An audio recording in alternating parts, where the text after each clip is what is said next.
pendahuluan dalam rangka mencapai tujuan organisasi, memahami organisasi adalah kunci dalam perilaku untuk melakukan nilai pendukung jadi dan inovasi dan perilaku studi utama berperan dalam ekspor. Fokus utama dari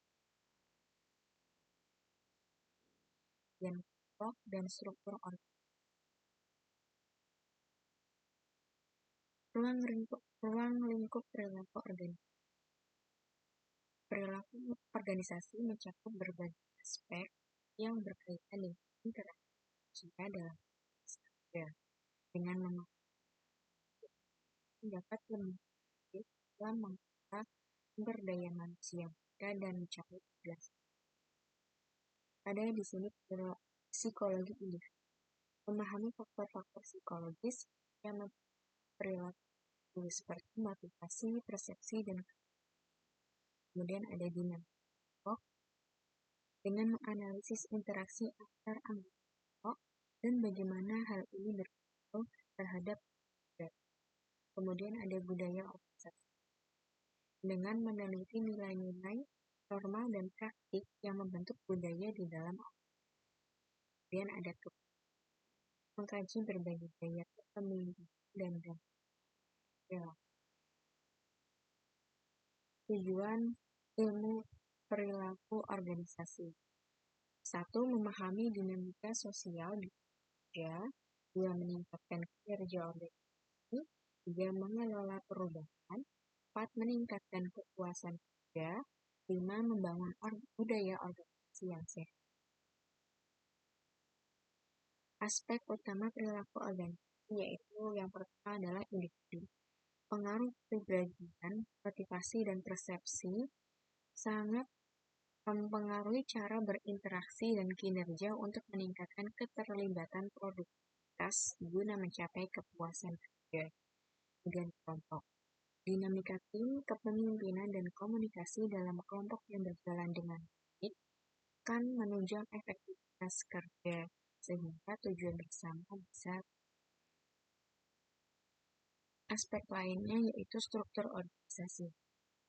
Desain dan budaya organisasi mencakup pembagian tugas, sehingga alur komunikasi yang memperhatikan nilai dan norma disertai adaptabilitas organisasi dapat mendukung kolaborasi dan efisiensi kerja.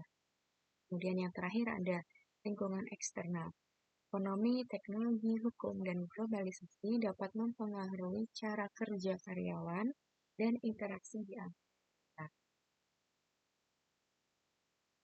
Teori perilaku organisasi. Teori klasik yaitu pendekatan dalam studi perilaku organisasi yang berfokus pada struktur dan efisiensi organisasi. Di dalamnya ada Fayol dan manajemen. Henry Fayol mengembangkan prinsip-prinsip manajemen yang mencakup perencanaan, pengorganisasian, pengarahan, dan pengendalian. Yang menekankan pentingnya struktur organisasi yang jelas untuk mencapai efisiensi. Kemudian ada teori human relation. Teori ini muncul sebagai reaksi terhadap pendekatan klasik, menekankan pentingnya faktor manusia dalam organisasi. Ada studi menurut Hawthorne. Penelitian oleh Elton Mayo di pabrik Hawthorne menunjukkan bahwa perhatian terhadap karyawan dan kondisi kerja dapat meningkatkan produktivitas. Temuan ini menekankan bahwa faktor sosial dan emosional sangat berpengaruh terhadap kinerja.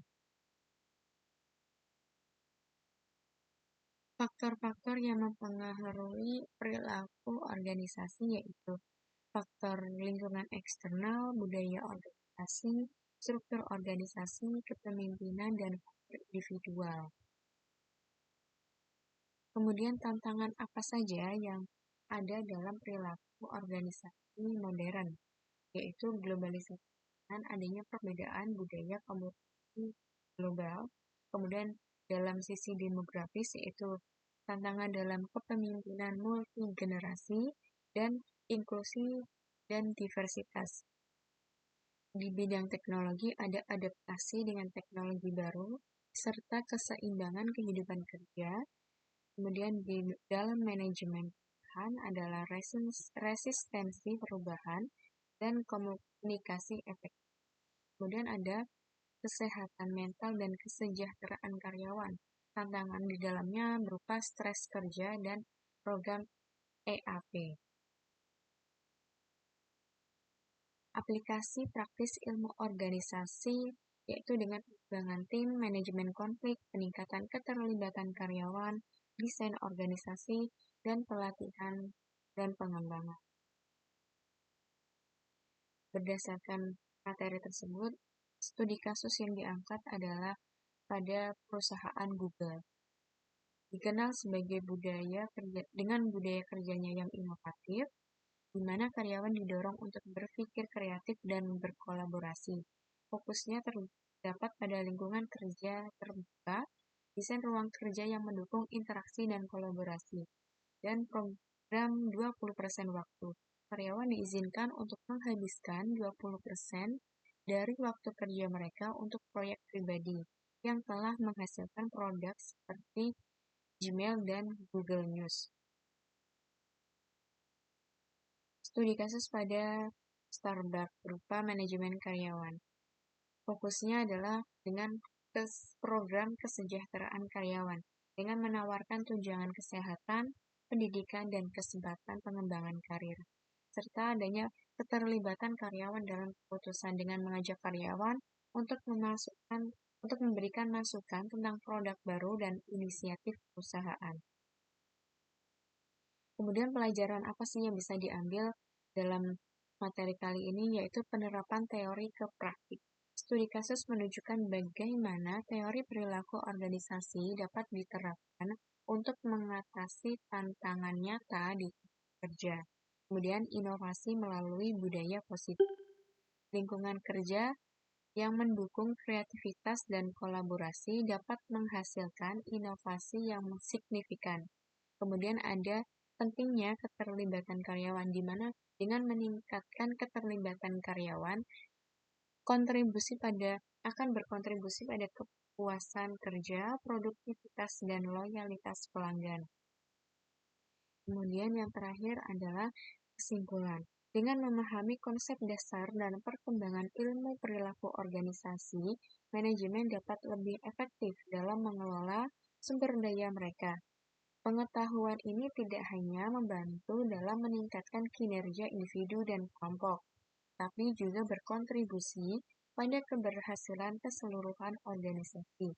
Dengan menghadapi tantangan modern dengan strategi yang tepat, akan memastikan bahwa organisasi tetap kompetitif di masa depan. Demikian presentasi budaya organisasi dari saya. Sekian dan terima kasih. Wassalamualaikum warahmatullahi wabarakatuh.